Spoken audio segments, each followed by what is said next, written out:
하나님을 경험하는 삶이라는 것이 어떤 삶인가를 계속 함께 나누고 있는데, 하나님을 경험하는 삶이라는 것은 뭐냐? 한마디로 말하면 내 삶이, 오늘 우리의 삶이 하나님 안에 거하는 것을 말하는 것입니다.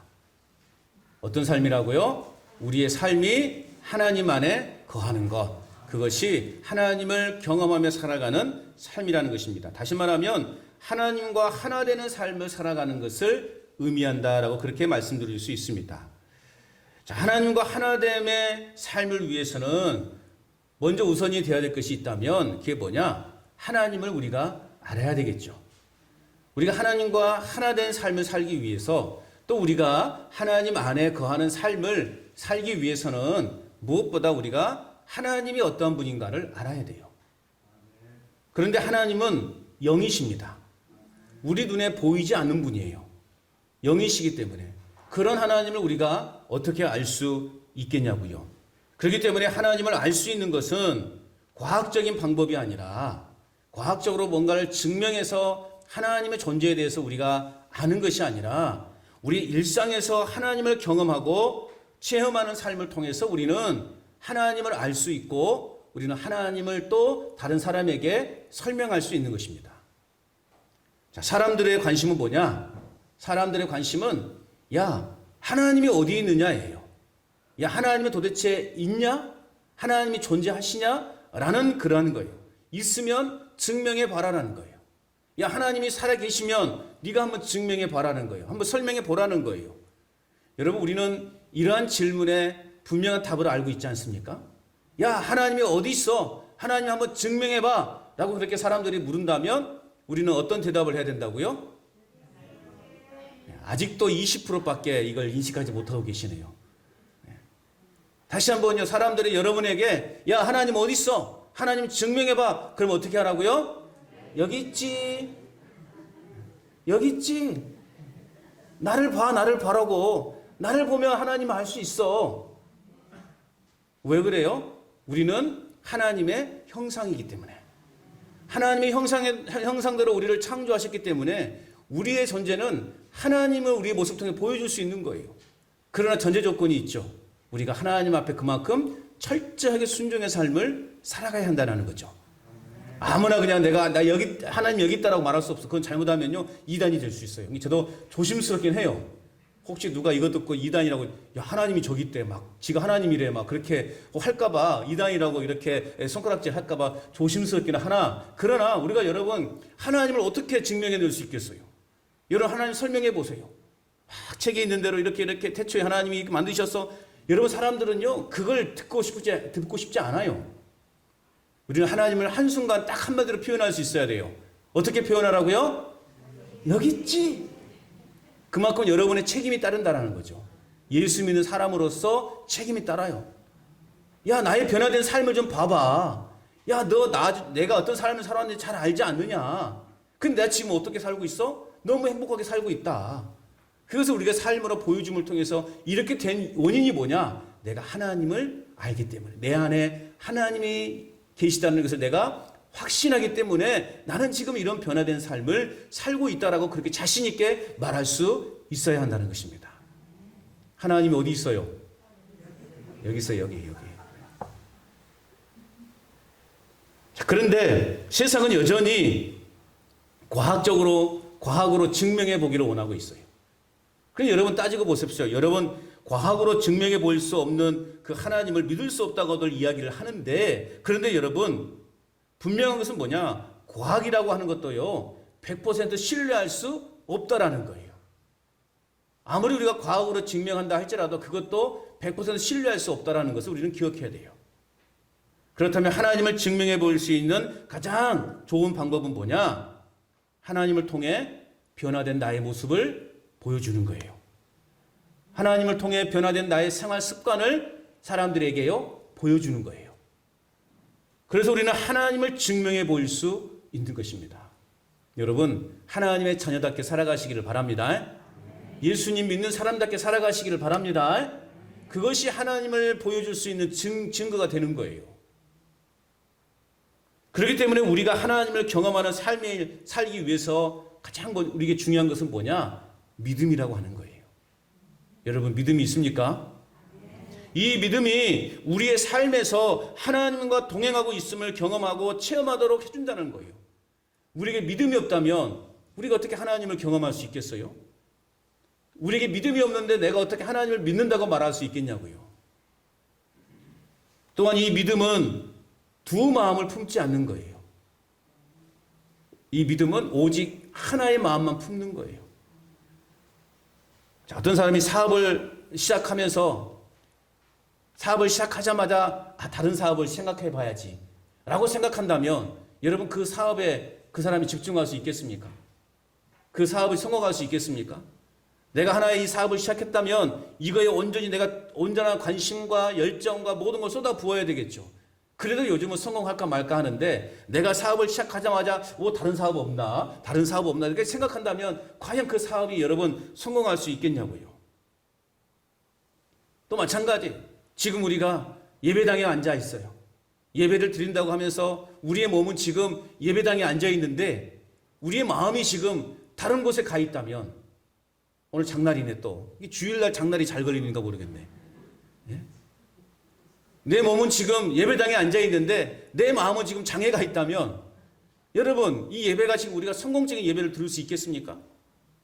아무리 급한 일이 있다 할지라도 지금 내가 이것을 장에 가서 이걸 구입하거나 팔지 않으면 안 되는 상황이라 할지라도 내가 지금 예배당에 앉아 있다면 우리는 하나님께만 집중할 수 있어야 되는 겁니다. 그래야만이 우리가 이 예배를 통해 예배가 성공적인 예배가 될 수 있는 거예요. 그래서 구약에서는 말하고 있는 거예요. 야, 네가 어느 때까지 두 사이에서 머뭇 거리겠느냐. 엘리야가 그렇게 분명히 이야기하고 있어요. 야, 너희가 언제까지 하나님과 그 이방 신 사이에서 왔다 갔다 하겠냐. 하나님을 믿든지 이방 신을 믿든지 하나만 택하라 그렇게 말하고 있는 거예요. 여러분도 마찬가지예요. 오늘 우리가 예배를 분명하게 예배당에 앉아 있다면 하나님께만 집중하시든지 아니면 장에 가시든지 이 땅에 우리가 예배당에 앉아 있다면 하나님께만 집중하는 시간이 되기를 축복합니다. 하나님을 믿는다고 하면서 자꾸만 딴 생각에 빠져 있고 하나님 따로 내 생활 따로라고 그렇게 이런 마음 먹고 살아간다면 우리는 결코 하나님을 경험할 수 없다는 거예요. 뿐만 아니라 우리는 하나님의 축복도 누릴 수 없는 거예요. 여러분 부부를 우리는 보통 한 몸이다 그렇게 이야기해요. 성경에서도 분명히 이야기하고 있어요. 부부는 한 몸이다. 두 갈래의 인생을 살아가던 사람이 사랑이라고 하는 그 이름으로 한 몸을 이룬 것을 우리는 부부라고 이야기합니다. 한 몸으로 같은 방향을 향해 나아가야 이 부부는요 행복한 부부가 되는 거예요. 그런데 이 부부가 각기 다른 방향을 향해서 가고 있다 그러면 철길과 같은 그런 마음을 가지고 쭉 인생을 그렇게 부부를 관계를 맺고 살아간다면 과연 그 부부가 행복한 부부가 될 수 있겠냐 이거죠. 결코 행복이라고 하는 그 단어를 그 부부 가운데서는 찾아볼 수 없다라는 것입니다. 자, 하나님과 우리 사이 역시도 사랑이라고 하는 그 관계로 맺어진 부부와도 같다는 거죠. 하나님과 우리의 관계도 사랑이라고 하는 그 관계로 맺어진 부부와 같다라는 거죠. 그래서 여러분 성경 66권 이 전체 내용을 한마디로 요약하자면 신명기 6장 5절과 마가복음 12장 30절 말씀이에요. 뭐라고 되어 있냐면 너는 마음을 다하고 목숨을 다하고 뜻을 다하여 주 너의 하나님을 뭐하라 그랬을까요? 사랑하라 말씀하고 있는 거예요. 이게 성경 전체 66권 전체의 요약이라고 말할 수 있어요. 너는 마음을 다하고 목숨을 다하고 뜻을 다하여 주 너의 하나님을 사랑하라는 거예요. 여러분 하나님 사랑하십니까? 하나님이 여러분을 사랑하심을 믿으십니까? 하나님 우리를 사랑하시는 그 사랑의 범위를 여러분 헤아릴 수는 있겠습니까? 우리는 그 하나님이 우리를 사랑하시는 그 사랑의 범위를요 우리는 헤아릴 수 없어요. 얼마나 그 사랑이 크고 놀라운지. 그래서 저는 그 찬송을 좋아해요. 하늘을 두루마리 삼고 바다를 먹물 삼아도 한없는 하나님의 사랑 타기로 갈 수 없겠네. 저는 이 가사가 너무나 좋아요. 하나님의 사랑 그러면 저는 이 찬송이 탁 떠올라요. 바다를 먹물 삼고 그 바다를 먹물 삼아서 하늘을 두루마, 하늘을 종이 삼고 바다를 먹물 삼아서 그것을 가지고 하나님의 사랑을 기록한들요, 다 기록할 수 없대요. 저 하늘 높이 쌓아도 다 쌓을 수 없는 것이 하나님의 사랑이래요. 하나님이 저와 여러분을 이처럼 사랑하신다. 그러니 오늘 우리도 그 하나님을 어떻게 해야 돼요? 사랑해야 돼요. 하나님을 사랑해야만 하나님의 그 은혜를 경험할 수 있게 되는 거예요. 그래서 오늘 하나님을 경험하는 삶 세 번째 시간, 오늘의 주제는 뭐냐? 따라서 합시다. 하나님을 사랑하라. 다시 한번 하나님을 사랑하라. 오늘 세 번째 주제는요, 하나님을 사랑하라예요. 하나님이 우리를 얼마만큼 사랑한지를 안다면 우리는 당연히 그 하나님을 사랑해야 되겠죠. 하나님이 우리는 그냥 사랑만 받고만 산다면, 그리고 하나님을 사랑하지 않는다면 우리는 배은망덕한 죄를 짓는 거예요. 우리는 하나님을 향하여 저는 당신을 제 마음과 또 목숨을 다하고 뜻을 다하여 나는 하나님을 사랑합니다. 이렇게 우리는 고백할 수 있어야 할 줄로 믿습니다. 이처럼 하나님은 당신을 사랑한다고 고백하는 저희에게 그에 합당한 무엇인가를 주시겠다 약속하셨어요. 여러분, 하나님은요 절대 공짜가 없습니다. 우리가 하나님을 그렇게 내 목숨을 다하고 뜻을 다하여 하나님을 사랑하겠습니다 라고 그렇게 고백하는 사람에게 하나님은요 그 무언가를 오늘 우리에게 주신대요. 뭘 주실까요? 여러분, 뭘 받고 싶으세요? 하나님께 뭘 받고 싶으세요? 네, 마음으로는 있지만 차마 입으로는 말할 수 없겠죠. 네. 우리가 그렇게 하나님을 내 마음을 다하고 목숨을 다하고 뜻을 다하여 내가 하나님을 사랑합니다, 그렇게 고백하며 살아가는 자에게 하나님은요 그 무언가를 주시는데요, 그 무언가가 뭐냐? 바로 오늘 시편 23편의 축복입니다. 오늘 시편 23편의 축복의 약속을 오늘 우리에게 주신다고 말씀하고 있는 거예요. 왜요? 서운하신가요? 갑자기 아멘 소리가 작아져 버리네. 뭔가 큰 걸 막 그냥 주실 줄 알았나요? 오늘 하나님께서는 그 무엇과도 비교할 수 없는 오늘 시편 23편의 복을 오늘 우리에게 주신다라고 약속하고 계시는 것입니다. 하나님과의 사랑의 관계를 맺으며 하나님을 날마다 경험하는 삶을 사는 우리 모두는 바로 이 시편 23편의 축복의 주인공들이 될 줄로 믿습니다. 자, 오늘 1절 말씀 우리 같이 한번 읽어보도록 하겠습니다. 1절입니다. 시작. 여호와는 나의 목자시니 내게 부족함이 없으리로다. 아멘. 오늘 본문의 시인은요, 하나님은 자신의 목자시고 자신은 목자 대신 하나님의 양이다 라고 그렇게 고백하고 있어요. 이는 무엇을 말하는 것인가? 그만큼 오늘 이 시편의 저자인 다윗은 하나님과의 친밀한 그 관계를 지금 유지하고 있다는 것을 오늘 우리에게 보여주고 있는 거예요. 그리고 이어서 그는 뭐라고 고백하고 있냐면 내게 부족함이 없으리로다 고백하고 있습니다. 왜 그렇습니까? 목자는요, 양이 필요한 것, 그리고 먹고 마시고 안전하게 자는 것까지 보장해주는 역할을 하기 때문에 그래요. 자, 여러분들 집에서 가축을 다 키워보지 않겠습니까? 키워보시거나 또 키워본 경험들이 다 있지 않습니까? 어떻습니까? 우리 여러분 가축들에게 그냥 아무거나 먹입니까? 아무거나 먹이지 않잖아요. 좋은 곳으로 먹이잖아요. 우리 집에 있는 그 길고양이들도요, 좋은 걸 먹여요. 야, 내가 누구를 위해서 내가 사료를 사는지 모르겠어요. 아직도 나를 보면 도망가는 이 녀석을 내가 언제까지 밥을 먹여야 될지, 사료를 먹여야 될지. 이제는 아주 얘가요, 노골적입니다. 노골적으로 달라고 해요. 이제 야옹야옹 하고 있어. 밥 안 주면 왜 밥 안 주냐고 난리를 쳐요. 그러면서 안 와. 그런데 또 누가요, 이제 다른 고양이가 와가지고요, 밥을 막 뺏어 먹으면요, 바보같이 그냥 멍하게 뺏기고 있네. 그럼 저는 또 어때요? 나와가지고 또 그 고양이이 자리가 막 쫓아내고 있는 거예요. 먹으라고. 야, 이게 주인된 마음인 것 같아요.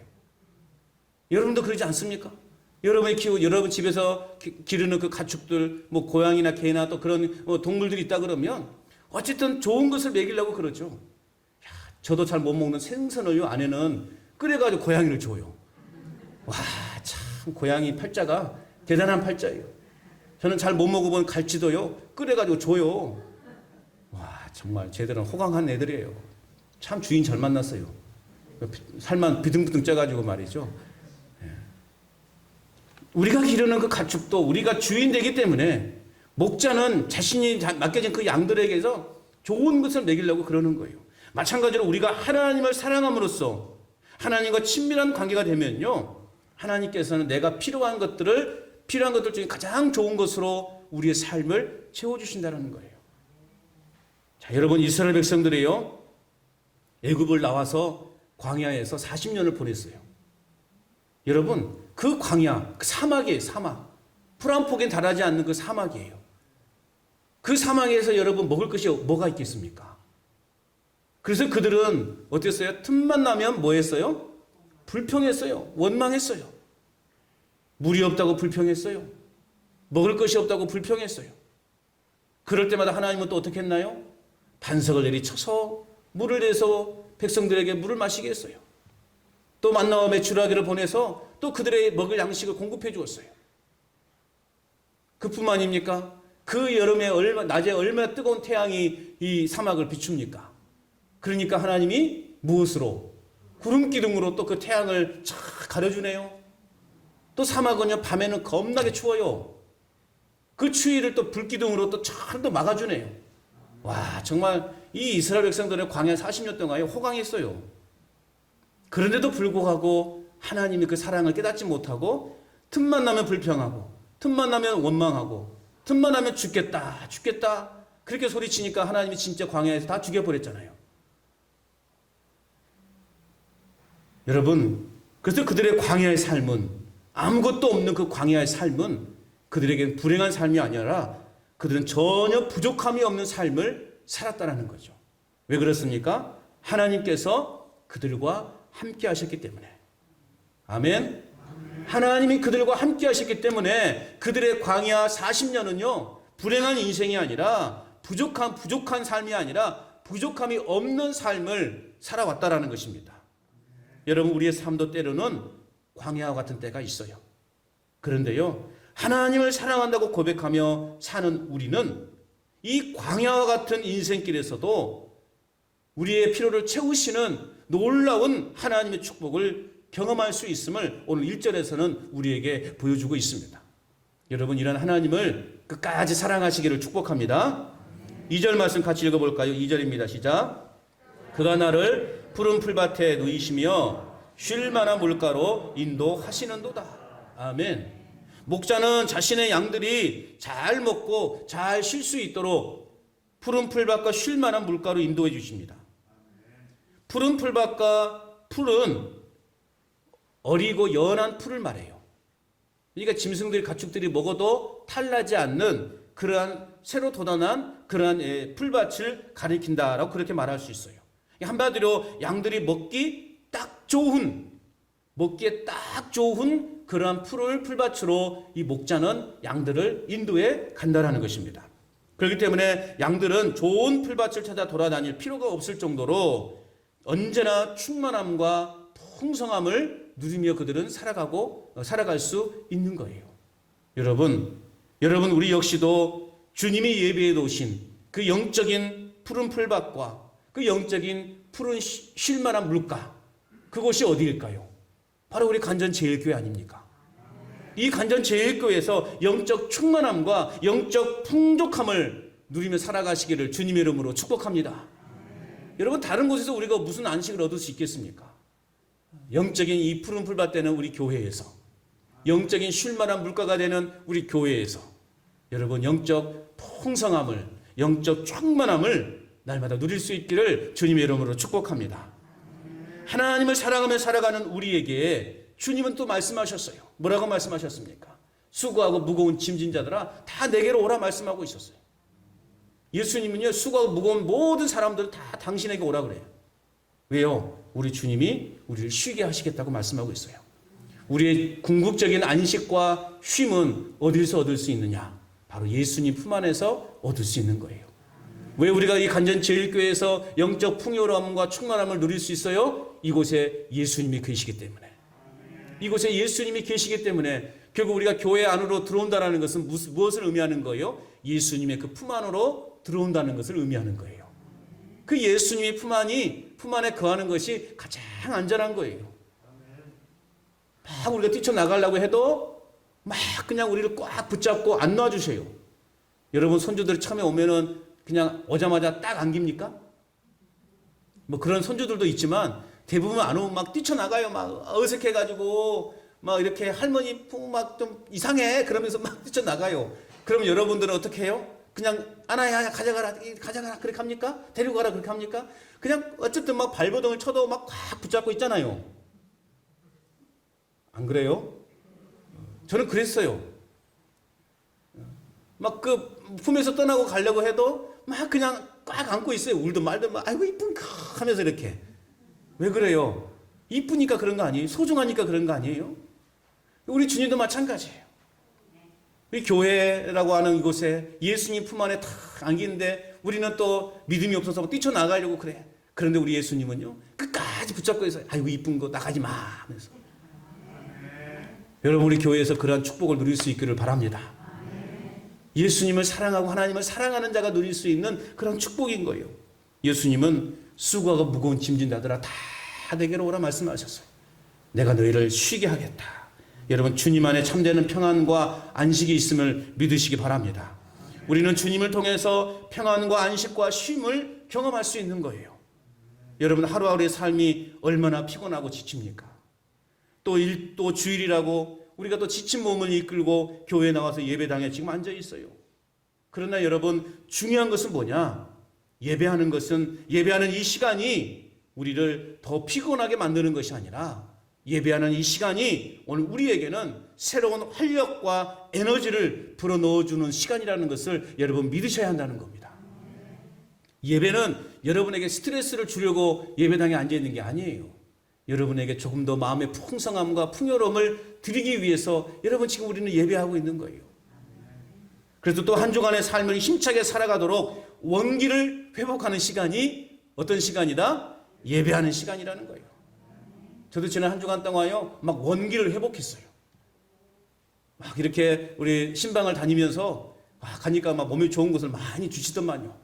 어떤 구역 갔더니 막 식혜만 주시고 또 어떤 구역을 갔더니 고로쇠만 주시고 막 때로는 또 이렇게 막 몸에 좋은 거라고 하면서 막 또 막 전복도 주시고 아멘.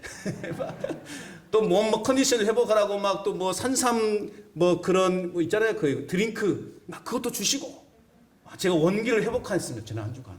네. 여러분 오늘 우리가 예배하는 시간이 그런 시간이에요. 우리의 삶에 지쳐있는 심령을 오늘 이 예배를 통해서 에너지를 다시 재충전해서 세상으로 나아가서 온전한 예배자로 살아가는 것. 그것이 오늘 우리의 예배의 바른 모습이라는 거예요. 세상에서 막 여기서 얼마나 여러분 싸우기 힘듭니까?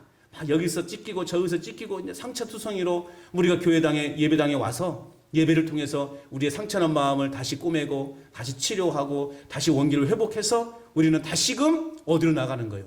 세상이라고 하는 곳으로 나아가는 거예요. 그래서 온전한 또 예배자로 또 세상과 싸우는 거예요. 또 쥐어 터지고 찢어지고 막 피나고 또 그러면 또 예배당에 와서 또 치료하고. 여러분 이게 우리의 인생인 거예요. 그러니까 여러분 오늘 여러분의 마음에 치유와 회복이 있기를 축복합니다. 다시 원기를 회복해서 세상으로 당당하게 나아갈 수 있기를 바랍니다. 3절 말씀 계속해서 읽어볼까요? 3절입니다. 시작. 내 영혼을 소생시키시고 자기 이름을 위하여 의의 길로 인도하시는도다. 아멘. 푸른 풀밭과 쉴만한 물가에서 안식과 쉼을 가진 양들은 이제 새로운 활력과 또 힘을 회복하게 된다라는 거예요. 이렇게 우리의 영혼을 다시금 소생시키신 그 하나님은 이제 오늘 본문을 통해서요 당신이 어떠한 존재인가를 오늘 이제 우리에게 보여주고 계시다는 거죠. 우리의 영혼을 다시금 소생시키신 그 하나님은 어떠한 분이신가? 오늘 본문 우리에게 보여주고 있어요. 우리의 목자 되신 하나님은 어떤 분이신가? 우리를 의의 길로 인도하시는 분이다. 오늘 본문은 말씀하고 있죠. 내 영혼을 소생시키시고 내 영혼에 다시 회복시켜 주신 그 하나님이 오늘 우리를 자기 이름을 위하여 우리를 의의 길로 인도하신다. 말씀해 주고 있습니다. 즉 저와 여러분들을 어떠한 길로 인도하시느냐? 따라서 합시다. 의로운 길, 신실한 길, 복된 길, 구원의 길, 안전한 길. 아멘.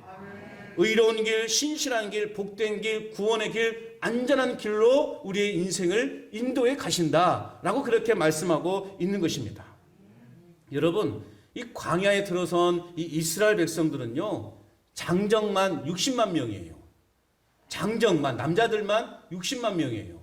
그러니까 여인들과 아이들을 포함하면 대략 120만 명 이상이 되는 그런 숫자가 광야에 지금 나와 있어요. 여러분, 우리 구례군 인구가 몇 명 될까요?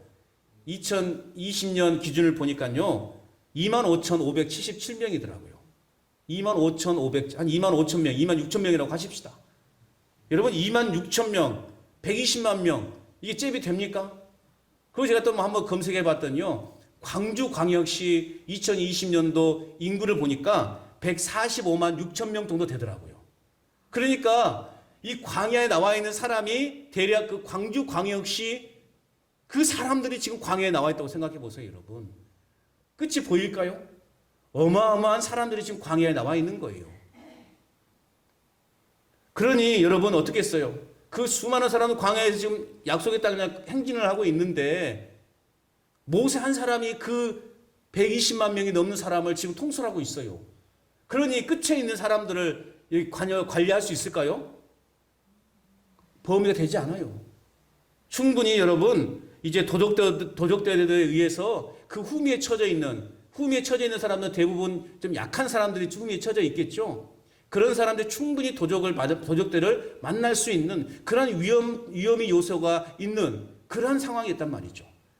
곳곳에 숨어 있었어요. 그 140만 명, 120만 명이 넘는 그 인구가 광야를 지고 사막을 지나고 있는데 누가 한 명 이렇게 좀 해코지를 당한다고 해서 표시나 나겠냐고요. 그런 위험한 상황이 도사리고 있던 상황이었다는 거죠. 그 많은 숫자를 한 사람이 통솔하는 것 자체가 불가능했던 것이죠. 그래서 후에 이제 모세 장인이 모세를 찾아와서 왜 이렇게 어리석게 행정을 하느냐. 그래서 백부장, 천부장 이렇게 일꾼들을 세워주잖아요. 쉽게 말하면 이제 군이 아니라 구청장 이 구를 정해줘서 그 구청장들을 쉽게 세워서 이렇게 관리를 하게 하라라고 그렇게 이제 지시를 해주잖아요.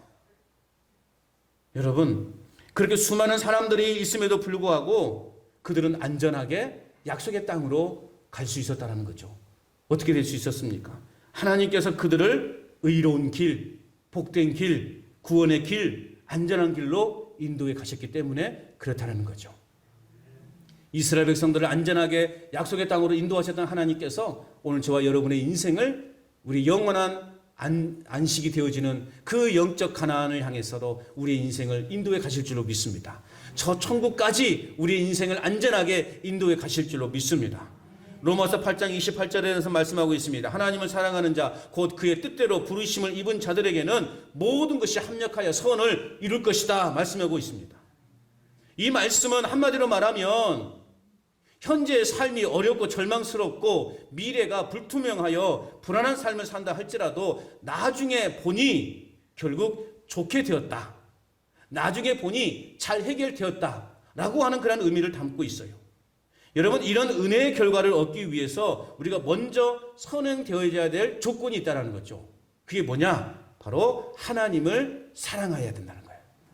하나님을 사랑하는 자, 로마서 8장 28절에 하나님을 사랑하는 자, 곧 그의 뜻대로 부르심을 입은 자들은 모든 것이 합력하여 선을 이루느니라. 먼저 우리의 삶에서 선제되어야 될 것인 하나님을 사랑해야 된다는 거죠. 하나님을 사랑하는 자가 하나님의 놀라운 이런 인도하심을 경험할 수 있게 되는 것입니다. 여러분, 하나님을 사랑하시기 바랍니다. 너무나 기본적인 질문이 그럼에도 불구하고 강조할 수밖에 없는 것은 너무나 중요하기 때문에 여러분, 하나님을 사랑하시기를 바랍니다. 하나님을 사랑하는 자, 곧 그의 뜻대로 부르심을 입은 저와 여러분들을 우리 하나님은 의로운 길로 인도해 가시는 거예요. 의의 길로 인도해 가시는 거예요. 복된 길로, 구원의 길로, 안전한 길로 우리를 인도해 가시는 그런 하나님이시라는 거예요.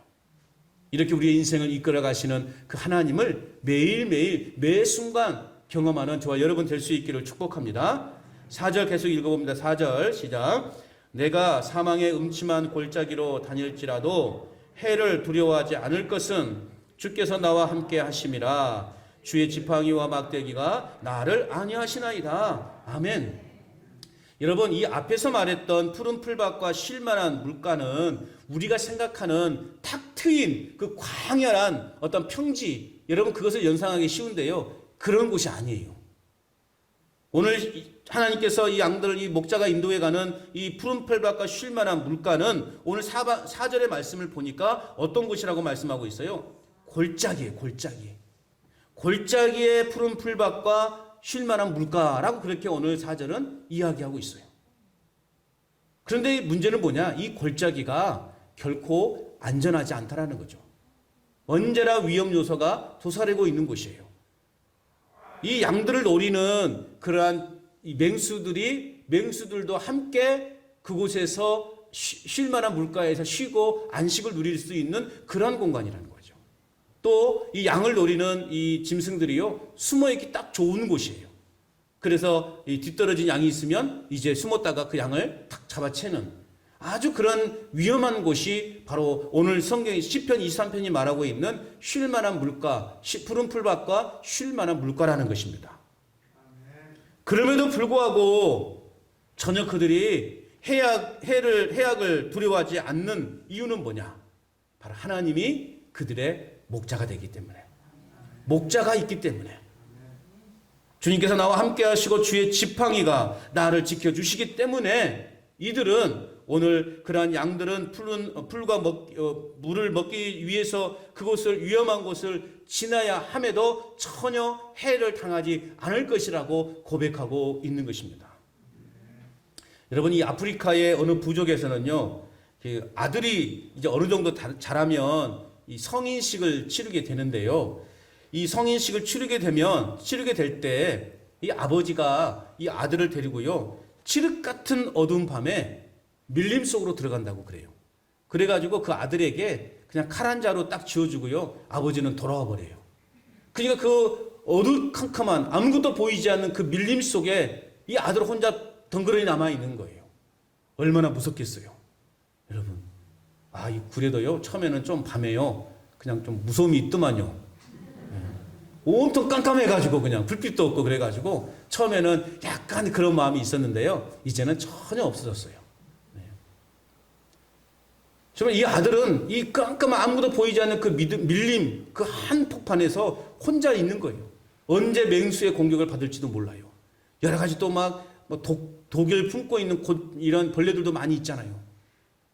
그런 불안한 가운데 조그만 그 맹수의 울음소리, 조그만 바스락거리는 소리에도 막 깜짝깜짝 놀라는 그러한 상황 속에 한밤을 보냈어요. 그런데 이제 어느 정도 이제 앞이 보이기 시작하는 그러한 시간이 되어지자 이 아들은요, 깜짝 놀란다고 해요. 왜냐? 가만히 보았더니 저 뒤에서 아버지가 완전 무장을 하고 이 아들을 지켜보고 있다는 것이죠. 완전 무장을 하고 나를 지켜보고 계신 그 아버지를 바라보는 순간 이 아들에게 있었던 그 두려움은 다 떠나가게 되었다는 것이죠. 나는 혼자 이곳에 있었던 것이 아니었구나.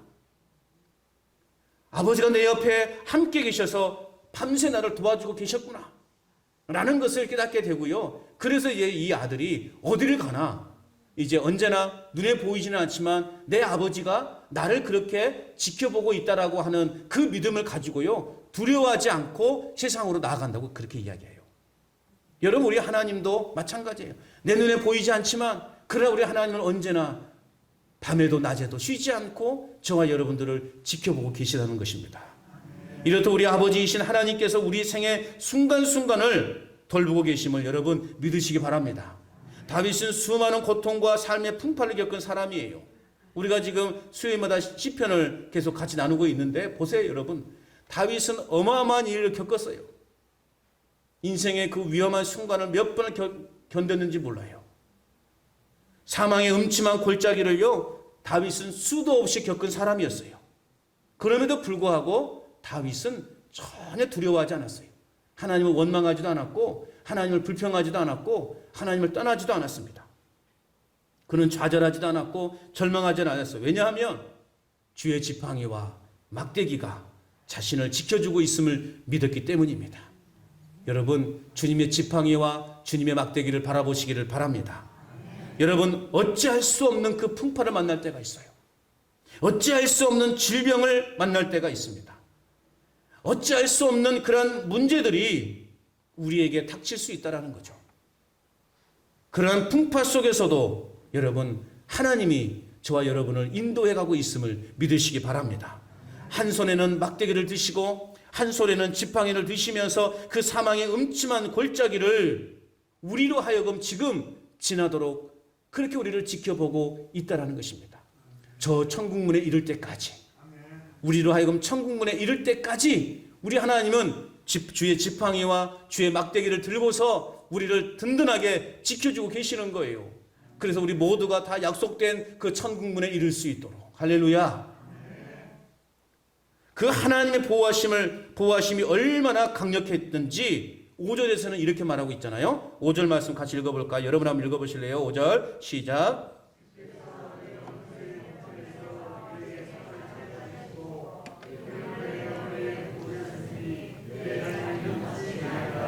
아멘. 자, 여기에서 내 원수의 목전에서 내게 상을 차려주신다 라고 하는 표현은 전쟁에서 패하여 포로로 잡혀온 그 적군들 앞에서 승전을 축하하는 그 잔치를 의미하는 거예요. 또 고대 중동에서는요, 이 잔치를 베풀 때 이 VIP 손님이 오면은 그 손님 머리에 향기로운 기름을 발라주는 그런 전통이 있었다고 해요. 그런데 하나님께서는 이 승전을 축하하는 잔치를 위해 우리에게 향기로운 기름을 부어주신다라고 말씀하고 있는 거죠. 그런데 조금만 부어주신 것이 아니에요. 그냥 쬐끔 우리에게 이 아까운 기름 내가 너에게 그냥 주는 것도 감사해 그러면서 살짝 조금 주는 것이 아니라 오늘 어떻게 표현하고 있습니까? 넘치도록 풍성하게 부어주신다는 거죠. 그러니까 오늘 하나님이 저와 여러분들을 단순히 그냥 VIP로 생각하고 있는 것이 아니라 오늘 저와 여러분들을 VVIP로 오늘 저와 여러분들을 여기고 계시다라는 거예요. 그러니까 조금 찌꺼지고 주는 것이 아니라 그냥 넘치도록 우리에게 부어주시는 거예요. 나같이 미천하고 허물 많고 실수투성의 삶을 살고 있는데 이런 나를 위해서 하나님께서는 VVIP로 그렇게 인정하시고 넘치도록 은혜를 부어주신다라고 말씀하고 있어요. 여러분 이런 하나님 사랑해야 됩니까? 안 사랑해야 됩니까? 사랑해야 되지 않겠습니까? 나를 뭘 보시고 이 미천한 것을 이 부족함이 많고 허물투성인 아무것도 모르는 나에게 그래도 하나님은 나를 그렇게 VVIP로 그렇게 대우해 주시니 이 얼마나 감격스럽냐고요. 그리고 그 잔치를 베풀어 주신 하나님의 집에서 주인 되신 하나님이 우리와 영원히 함께 하시겠다고 약속해 주고 계십니다. 6절 말씀 같이 읽어봅니다. 시작. 내 평생의 선하심과 인자하심이 반드시 나를 따르리니 내가 여호와의 집에 영원히 살리로다. 할렐루야. 여러분 하나님이 우리를 이끌어 가시되 끝까지 보호하시고 끝까지 우리를 인도해 가신다고 말씀해 주고 있는 겁니다. 그렇습니다. 여러분 하나님께서는 하나밖에 없는 독생자 예수 그리스도를 십자가에 죽이시기까지 오늘 저와 여러분들을 사랑하신 거예요. 아무 조건도 없이 우리를 사랑하신다는 그 이유 하나 때문에 하나님은 독생자 예수 그리스도를 우리에게 보내주신 거라고요. 이 놀라운 사랑을 입은 저와 여러분들이 당연히 이런 하나님을 여러분 사랑해야 되지 않겠습니까? 우리가 하나님을 사랑하면 우리는 하나님을 경험하게 되는 것입니다. 여러분 하나님은 우리를 인도하시는 목자가 되십니다. 목자의 일은 뭐냐? 우리를 푸른 풀밭인 그 생명으로 인도해 가는 역할을 하는 거예요. 그러므로 여러분 그 하나님을 사랑하시기를 바랍니다. 사랑하시되 끝까지 사랑하십시오. 이 사랑의 고백이 끝까지 우리는 변질되지 않아야 되는 거예요. 언제 어디서나 어떤 환경에 처했다 할지라도 하나님을 사랑하고 하나님을 찾는 그 선한 몸부림이 우리에게 있어야 되는 거예요. 주변에서는 도무지 하나님의 이름을 거론할 수 없는, 생각할 수 없는 그런 상황이라 할지라도 우리는 어쨌든 하나님의 사랑에 대해서 몸부림을 칠 수 있어야 돼요. 그래서 여러분에게 이번 주도 과제를 내드립니다. 지난주 과제 기억나십니까? 납니다. 뭐였습니까? 나는 하나님의 자녀다. 아니, 그건 그거고요. 그건 늘상 해야 되는 것이고, 지난주에 제가 말씀을 드렸어요. 주님과 가벼운 대화든 깊이 있는 대화든 해보시라고. 기억나십니까? 안 나도 난다고 이렇게. 주님과 이렇게 가벼운 대화든 깊이 있는 대화든 해보시라라고 그렇게 지난주에 말씀을 드렸어요. 그냥 저는 여러분이 다 하신 걸로 믿습니다. 그래서 이 한 주간도 여러분에게 다시 한번 또 과제를 내죠. 우리가 하나님을 경험하는 삶을 살기 위해서는요, 우리가 여러분 숙제를 해야 돼요. 과제를 해야 돼. 그래야 하나님을 경험할 수 있다니까요. 이번 주 내줄 과제는 뭐냐? 어려울까요? 쉬울까요? 자, 이제 아시네. 예. 여러분, 이번 한 주간, 여러분 적어도 하루 5번, 몇 번? 5번, 하나님 사랑합니다 고백하는 거예요. 한번 고백해 봅시다. 시작. 하나님 사랑합니다. 하나님 사랑합니다. 하나님 사랑합니다. 하나님 사랑합니다. 하나님 사랑합니다. 할렐루야. 좀 감동이 되면 더 하셔도 돼. 하나님 사랑합니다 고백하고 해주시라고요. 매일매일 식사하시기 전에 먼저 하나님 사랑합니다 5번 즉 식사하셔도 되고, 그게 뭐 기도지 뭐예요. 예? 뭘 하시기 전에 하나님 사랑합니다 먼저 고백해 보시라고요. 여러분의 삶에 놀라운 변화가 임할 줄로 믿습니다. 그렇게 고백할 때, 그렇게 고백하는 자가 이 시편 23편의 복의 주인공들이 될 줄로 믿습니다. 여러분들은 시편 23편의 복의 주인공들인 줄로 믿습니다. 어떤 상황 속에서도 하나님을 경험하는 자가 최후의 승리자가 되는 것입니다. 그러한 승리의 기쁨을 맛보기 위해서 여러분, 하나님을 더욱 사랑하는, 하나님을 더욱더 사랑하는, 우리를 VVVIP로 인정해 주시는 그 하나님을 더욱더 사랑하는 저와 여러분의 삶이 될 수 있기를 주님의 이름으로 축원합니다.